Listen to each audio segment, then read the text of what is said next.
Welcome back to my channel. ఈరోజు మన long వీడియోలో పచ్చి పులుసు ఎలా చేసుకోవాలో చూద్దాం రండి.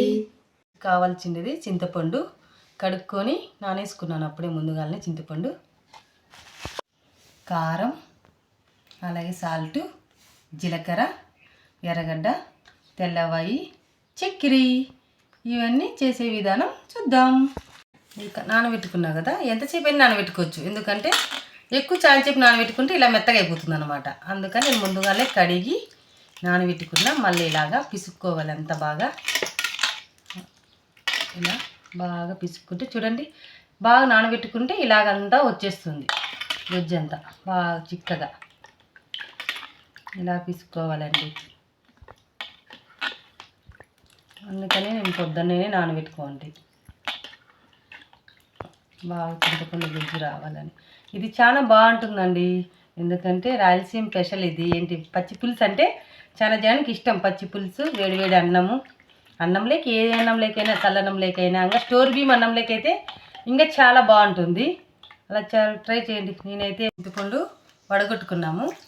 దీంట్లోకి అంతా గలీజ్ ఉంటుంది కదా, చూడండి ఎలా ఉందో గీసి అంతా. ఇప్పుడు ఏం చేయంటావు? ఇప్పుడు కారం వేసుకున్నాం దీంట్లోకి. చూడండి తగినంత కొంచెం వేసుకున్నాం. సాల్ట్, అలాగే చక్కెర అయినా వేసుకోవచ్చు, బెల్లమైనా వేసుకోవచ్చు. ఇలాగే చేసుకోండి. పచ్చి పులుసు అంటే ఇలాగే ఉండాలి. ఇప్పుడు ఇవన్నీ ఒకసారి కలుపుకోవాలి బాగా. చూడండి, జీలకర్ర ఫ్రెండ్స్, జీలకర్ర దంచుకోవాలి. జీలకర్రను, తెల్లవాయలు. ఎందుకంటే చిన్న రోలు ఉంది, ఎందుకు లేదు మళ్ళీ ఆ రోలుకే పోతుంది అంత దంచేదంతా. అందుకని దంచుకోవాలి. ఇలా దంచుకోవాలి, దంచుకుంటేనే బాగుండేది. చూడండి ఇలా దంచుకోవాలి. ఉండే కొంచెం కారం ఉంది కదా, అది కానీ దీంట్లోకి వేసుకున్నాము. తెల్లవాయలు అన్నీ దంచుకోవాలి.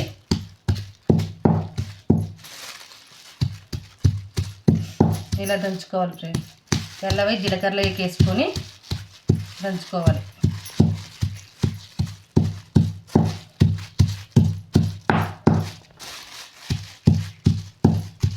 మళ్ళీ రోట్లో దంచితే అంతా రోలుకే అయిపోతుంది. అందుకని నేను కవర్ మీద వేసి దంచుతున్నాను. ఏ రోలు లేదా అనుకోవచ్చు మీరు. మా ఇంట్లో చిన్న రోలు ఉంది, పెద్ద రోలు ఉంది. దాంట్లోకి మళ్ళీ దానికే పోతుంది, అంతా రోలుకే పోతుంది. చూడండి ఇలా దంచుకోవాలి.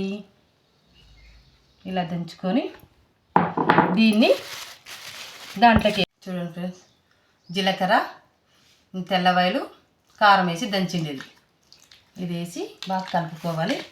అలాగే ఎర్రగడ్డలు కలుపుకోవాలి, బాగా కలుపుకోవాలి. ఇలా బాగా పిసుకాలి, ఎందుకంటే ఎగిరిపోతుంది. ఎర్రగడ్డలు ఇలా పిసికితే దానికి కారము, అవన్నీ పులుపు అన్నీ బాగా పడతాయి. అందుకని ఇలాగ కలుపుకోవాలి. చూడండి పచ్చి పులుసు ఎంత బాగుందో, చాలా బాగుంటుంది ఫ్రెండ్స్. ఇలా ట్రై చేయండి. మా కళ్ళ అయితే అందరికీ రాయలసీమలో ఇది భలే ఇష్టం పచ్చి పులుసు అంటే. కానీ కొంతజనం వేరే రకం చేస్తారు, కొంచెం ఒక రకం చేస్తారు, కొంచెం తిరువాత వేసుకుంటారు. తిరువాత వేసుకుంటే ఇంకా పచ్చి పులుసు ఎలా అవుతుంది? తిరువాత ఎగ్గుదు. ఇలాగే వదిలేయాలి, అన్నం పెట్టుకొని తినాలి. చూడండి ఫ్రెండ్స్, ఇప్పుడు మా అమ్మ అన్నం పెట్టుకుంటుంది. ఇప్పుడు నేను అన్నం పెట్టుకొని తింటా. నేను ఇంతే అండి తినేది. ఏమంత కొంచెం పెట్టుకున్నారు అనుకున్నారు, నేను ఇంతే తినేది. తెలుసా, పచ్చి పులుసు అంటే నాకు చాలా ఇష్టము. చూడండి ఎంత బాగుంది. ఈ చింతపులుసు మా చెల్లెలి కొడుక్కి సిద్ధుకి చాలా ఇష్టం. మమ్మీ నాకు ఎప్పుడు రసం చేయి అంటాడు. రసం అంటే పచ్చి పులుసు అనేది రాదు కదా పిల్లలకి, ఈ రసము అంటాడు. రసం చేయి మమ్మీ, రసం చేయని. రసం చేస్తే కడుపు నిండా తింటాడు. అందుకు నాకు నా సిద్ధు బేబీకి అంటే చాలా ఇష్టం.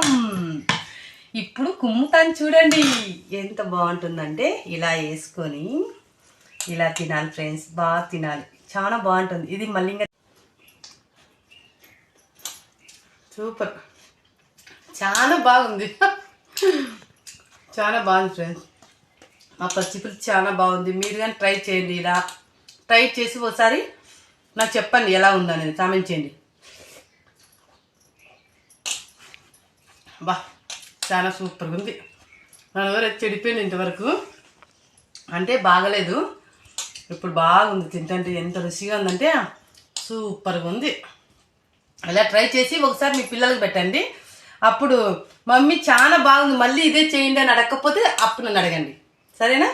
Okay, thank you for watching, friends. Bye, friends. Thank you for watching. Bye. Please like and subscribe. Bye bye.